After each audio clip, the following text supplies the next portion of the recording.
There are a lot of places in the Tampa Bay area that I would be happy to live in, but I choose to live in South Tampa, and so do a lot of other people. Today I'm going to tell you why and see if it's the right fit for you.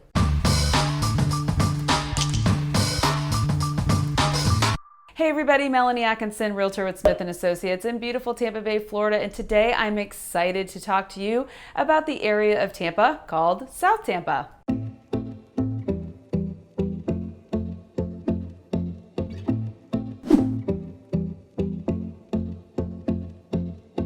I've done neighborhood profiles on Westchase and the surrounding neighborhoods of Westchase where I lived for 14 years, and I did one on downtown St. Pete, but I had yet to do one on the area that I actually live in, South Tampa. And earlier this week, I started wondering why. The answer that I came up with is the area of South Tampa is really difficult to put in a neat and tidy YouTube episode. Every time I thought about profiling South Tampa, it felt a little daunting. But because of the popularity of South Tampa, it is necessary information for you all out there if you're thinking about moving to the area. I'm not going to be able to get into every detail of South Tampa because there's so many of them, but if you have specific questions after watching this episode, please put in the comments below and I'll do my best to answer them. So where exactly is South Tampa? You probably won't find the word South Tampa on a map, and that's the first confusing thing about it. When you live in South Tampa, your address is simply Tampa. And in general, when people are talking about South Tampa, they're referring to the peninsula that juts down into Tampa Bay, with the northern boundary being State Road 60, also known as Kennedy Boulevard, and the southern boundary being MacDill Air Force Base. For the purposes of this episode, I'm also going to add in Davis Islands and Harbor Island as part of South Tampa, even though technically they have their own identities. So what is the appeal of South Tampa and why do so many people want to live there? First reason, location, location, location.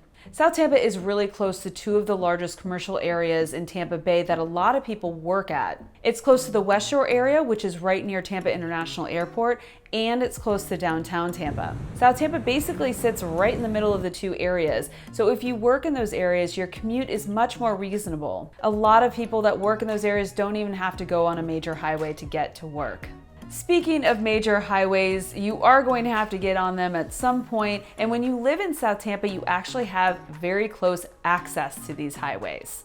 And these highways bring you to all of the other cities within the Tampa Bay area. So for example, even though South Tampa and downtown St. Pete are on the other sides of the bay, when you live in South Tampa, you have easy access to I-275, which brings you to downtown St. Pete in about 30 minutes. The Crosstown Expressway also runs through South Tampa, and it's currently undergoing an extension that will allow drivers to go from Brandon to downtown Tampa, South Tampa, and all the way to St. Pete without leaving the expressway. This easy access to highways is a huge time saver for people that live in South Tampa. And finally, regarding location, South Tampa is super close to all the fun things that happen in and around downtown Tampa. If you want to check out a hockey game or a concert, Amalie Arena is not too far away. If there happens to be a festival at Curtis Hickson Park, it's a short Uber ride away. The Florida Aquarium, the Glazer Children's Museum, the Straz Center for Performing Arts, and Sparkman Wharf are all pretty close whenever you live in South Tampa. And I can't forget about the Gasparilla Parade and Pirate Festival,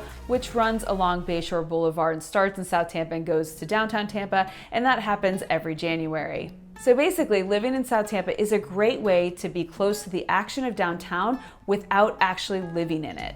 And that brings me to the next reason that people want to live in South Tampa: eating, drinking, and shopping. Because South Tampa has been a popular area for people to move to for a long time, a lot of business owners and restaurant owners have already set up shop here. You don't have to go far to get to an amazing restaurant, a fun boutique, or a grocery store. I actually have 4 grocery stores within 3 minutes of my house: Publix, Trader Joe's, Sprouts, and Fresh Market. The absolute best thing about eating, drinking, and shopping in South Tampa is that so many of these establishments come from local business owners and local restaurateurs. If you are not a fan of chain restaurants, then you'll absolutely love South Tampa. You'll also love other areas such as St. Pete or Seminole Heights, but we'll get to those in another episode. Now, if you want to go shopping, you can head to one of the local boutiques, or you can go to one of the larger malls, such as the International Plaza or the Westshore Mall. Your other option is to go to one of my favorite places in all of South Tampa, Hyde Park Village. Here in Hyde Park Village, you will find some great stores and some amazing restaurants, everything from casual burgers to coffee shops, Italian, steak, cupcakes, and so much more. It is a great place to spend a Saturday afternoon or a date night. They have lots of events in Hyde Park Village throughout the year. Last year I checked out a local art fair.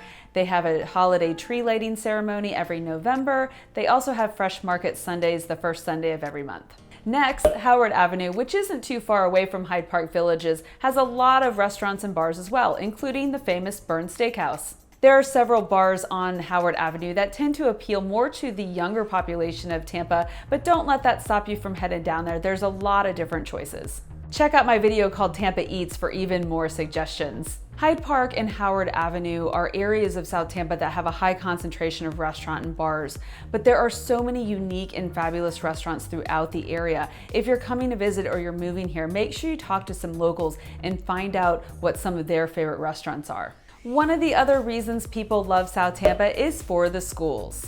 If you've been looking online at South Tampa listings, you've probably noticed the words "in the Plant High School District." Opened in 1927, Plant High School is one of the oldest schools in the county, and it's also consistently one of the highest rated high schools in the county.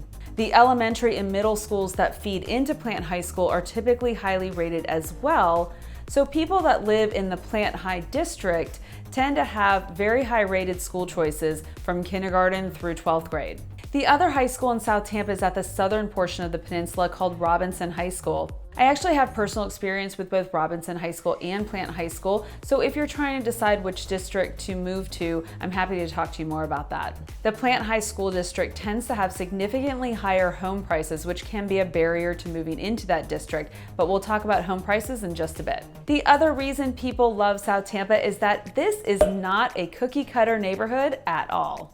On the other hand, that's exactly why a lot of people don't like South Tampa. South Tampa is the exact opposite of the subdivided neighborhoods that we have in a lot of our suburbs. South Tampa has been built over the last century. Every house here looks different.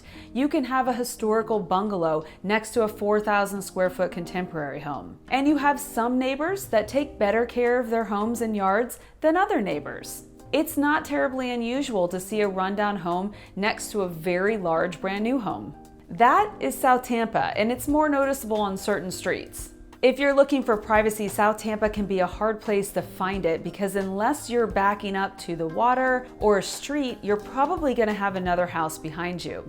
It is extremely important to work with a realtor that knows South Tampa well if this is the area that you're going to choose to live in. And that brings me right into neighborhoods and housing of South Tampa. So one of the things that I find most confusing about South Tampa are the neighborhoods. It isn't exactly obvious that you're in a certain neighborhood because most of them don't have any signage or obvious boundaries other than maybe a small sign on the street. However, as you get to know the area, you will figure out that a lot of these little neighborhoods have their own feel and vibe to them. Some areas have brick streets, some areas have larger lot sizes, some have beautiful oak tree canopies over the street, and so on. For instance, the area around Hyde Park Village has a lot of historical bungalows, whereas just down the street in Swan Estates, you're going to find a lot of new construction from builders that have torn down an old house and built a new one.